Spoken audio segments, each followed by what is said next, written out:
सत्संग योग भाग एक। ब्रह्मोपनिषद कृष्ण यजुर्वेद का। जाग्रत स्वप्ने तथा जीवो गच्छत्यागच्छते पुनः नेत्रस्थं जागृतं विद्यात् कंठे स्वप्नं समाविशेतः सुसुप्तं हृदयस्थं तु तुर्यं मूर्धं संस्थितम्। भावार्थ, जीव जागृत और स्वप्न में पुनः पुनः आता जाता रहता है। जीव जागृत और स्वप्न में पुनः पुनः आता जाता रहता है। जीव का वासा जागृत में नेत्र में, स्वप्न में कंठ में, सुसुप्ति में हृदय में और तुर्यावस्था में मस्तक में होता है। नाद बिंदु उपनिषद ऋग्वेद का ब्रह्म प्रणव संधानं नादो ज्योतिर्मयः शिवः स्वयं माभिर्भवेदात्मा मेघापायेषु मानिव। स्वयमाभिर्भवेदात्मा मेघापायं असुमानिव। प्रणव ब्रह्म के योग नदानुसंधान योग से वह नाद प्रकट होता है जो ज्योतिर्मय और कल्याणकारी है, और वह बादल के छिन्न भिन्न हो जाने पर जैसे सूर्य चमकता है वैसे ही आत्मा स्वयं प्रकाशित होता है।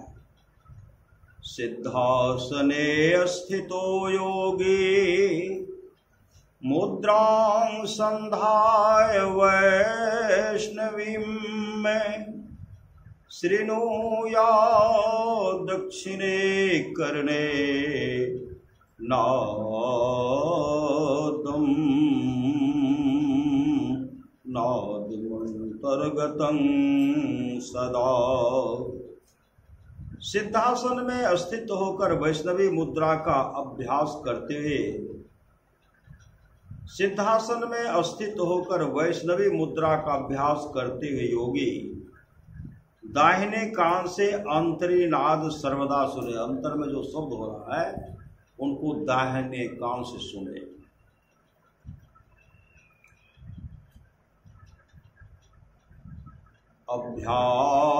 अभ्यास्यमानो नादोऽयं बाह्यमावृणुते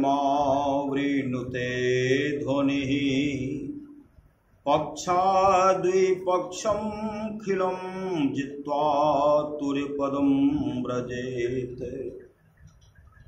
नाद का अभ्यास इस प्रकार करने से बाहरी शब्द के लिए वह बाहरा बना देता है।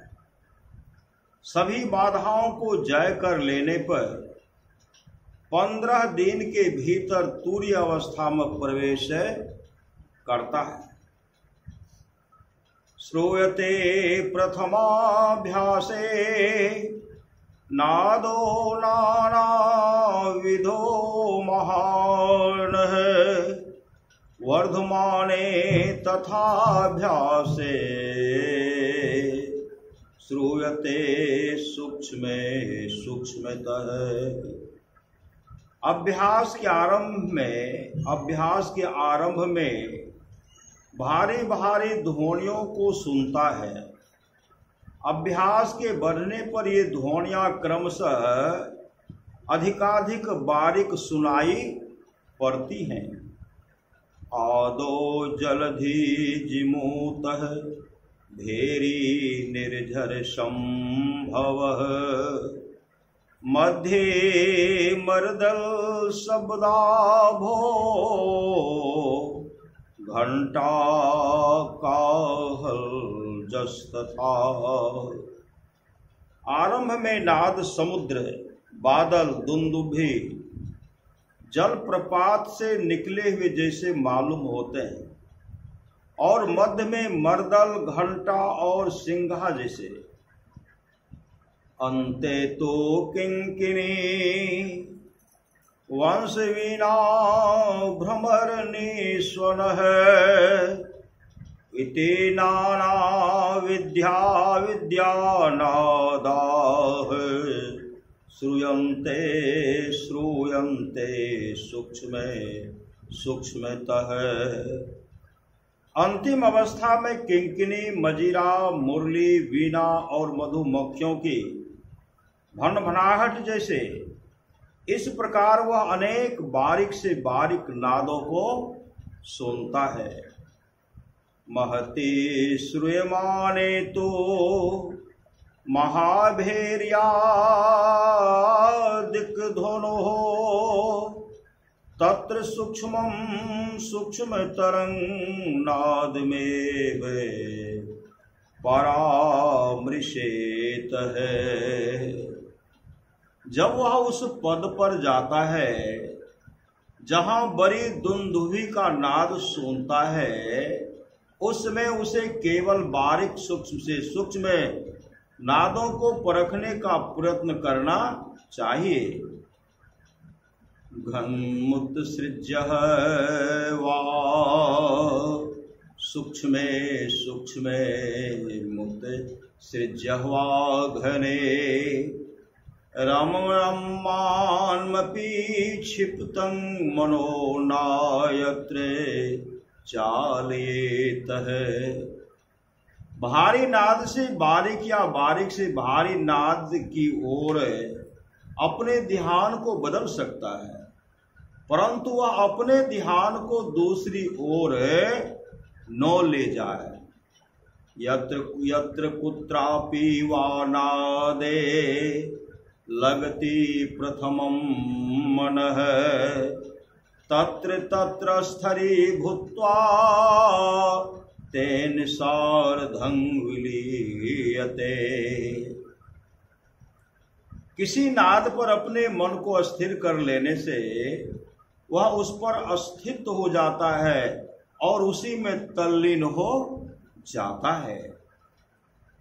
विस्मृत्य सकलं वाह्यं नादे दुग्धाम्बो वन्मनः एकी भूयात् सहसा चिदाकाशे विलीयते। बाहरी भावों से विस्मृत होकर दूध एवं जल की नाई वह उसमें मिल जाता है और शीघ्र ही चिदाकाश में लय हो जाता है। उदासीनस्ततो भूत्वा सदाभ्यासेन संयमी उन्मनीकारकं सद्यो नादमेवावधारयेत। सभी विषयों से उदासीन होकर योगी अपने मनोविकारों को नियंत्रित करके नाद पर अपने ध्यान को निरंतर अभ्यास द्वारा स्थिर करे, जिससे उन्मनी प्राप्त होती है। सर्वचिंतां समुत्सृज्य सर्वचेष्टा विवर्जितः नादमेवानो संध्यानादे चित्तं विलीयते। सब चिंताओं और सब चेष्टाओं को त्याग कर योगी नाद का ही ध्यान करता हुआ नाद में चित्त को लय करे। मकरंदं पिबन भृंगो गंधानापेक्षते यथा नादासक्तं सदा चित्तं विषयं नो हि कांक्षति। बद्धः सुनाद गंधेन सद्य संत्यक्त चापल। जिस प्रकार भौरा फूल के केसर व रस का पान करता हुआ उसकी सुगंध की चिंता नहीं करता है, उसी प्रकार चित्त जो नाद में सर्वदा लीन रहता है विषय चाहना नहीं करता है, क्योंकि वह नाद की मिठास में वशीभूत है तथा अपनी चंचल प्रकृति को त्याग चुका है।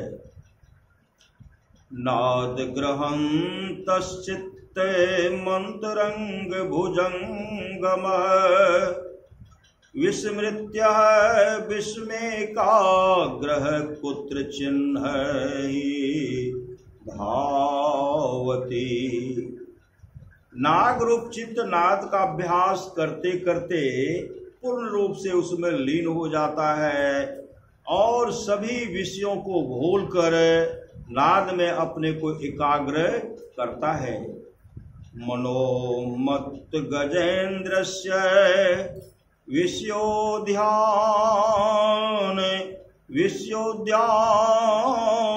चारिणः नियामन समर्थो अयं निनादो निशितां कुसह। नाद मदांध हाथी रूप चित्त को जो विषयों की आनंद वाटिका में विचरण करता है रोकने के लिए तीव्र अंकुश का काम करता है। नादो अंतरंग सारंग बंधने वागोरायते अंतरंग समुद्रस्य रोधे विलायते पिवा। मृग रूपी चित्त को बांधने के लिए यह नाद जाल का काम करता है। समुद्र तरंग रूपी चित्त के लिए यह नाद तट का काम करता है।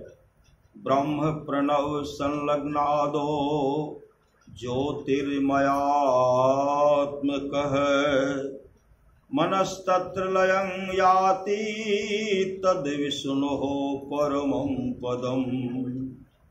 प्रणव से उत्थित नाद जो ब्रह्म है, चेतन स्वरूप अर्थात ज्योतिर्मय है, मन उसमें लीन हो जाता है और वही विष्णु का परम पद है।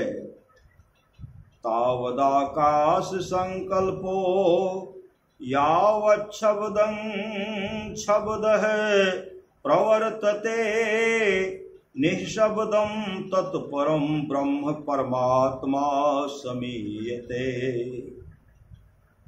जब तक आकाश संकल्प है तब तक नाद की स्थिति रहती है, उसके परे औशब्द पर ब्रह्म परमात्मा है।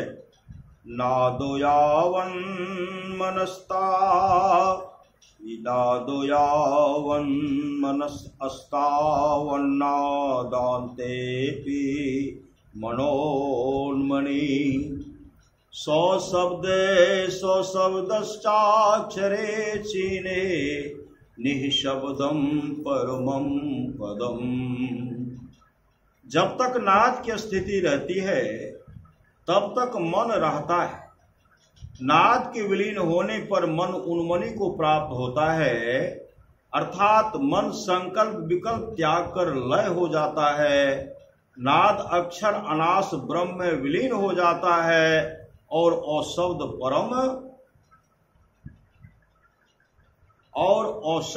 परम पद है। सदा नदानुसंधानात् संचिना वासना तुया निरंजने विलीयते मनोवायुनो संशय। नाद की सतत अभ्यास से वासना छिन्न हो जाती है और मन तथा प्राण वायु निरंजन निर्माया में लय हो जाते हैं, इसमें संशय नहीं है।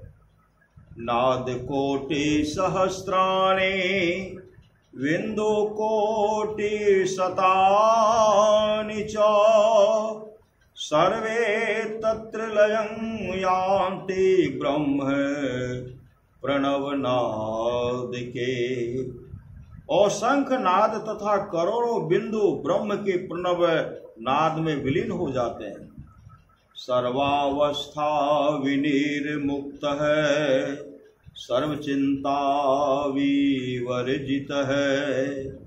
मृतव तिष्ठते योगी, सो मुक्तो नात्र संशय है। सभी अवस्थाओं और सभी चिंताओं से छोड़कर मृतक के समान योगी रहता है, वह मुक्त है, इसमें तनिक भी संदेह नहीं है। शंख दुंदुभि नादं चौनो श्रीनुते कदाचन है। काष्ठवज्जिज्ञायते देह उन्मन्यावस्थया ध्रुवम। इसके पश्चात किसी समय भी शंख या दुंदुभि के नाद को वह अभ्यासी नहीं सुनता। इसके पश्चात किसी समय भी शंख या दुंदुभि के नाद को वह अभ्यासी नहीं सुनता है। निश्चय ही उन्मनी अवस्था को प्राप्त कर उसकी देह काष्ठवत हो जाती है। नौ जनाति सौसितुष्णं, नौ दुःखं नौ सुखं तथा। नो मानं नावमानं च संत्यक्त्वा तो समाधिना। अवस्थात्रयमन्वेति नो चित्तं योगिनः सदा। जाग्रनिद्रा विनिर्मुक्तः स्वरूपावस्थितामियात है। ठंड गर्मी और सुख दुख वह कुछ नहीं जानता है, वह कुछ नहीं जानता है। योगी का चित्त सदा मान और अपमान को त्याग कर समाधि से तीनों अवस्थाओं को पार करता है। जागृत और निद्रा अवस्था से छोड़कर वह आत्म स्वरूप को प्राप्त कर लेता है। दृष्टि अस्थिरायस्य विनाशो दृशं वायो। अस्थिरो यस्य विना प्रयत्नं, चित्तं अस्थिरं यस्य विना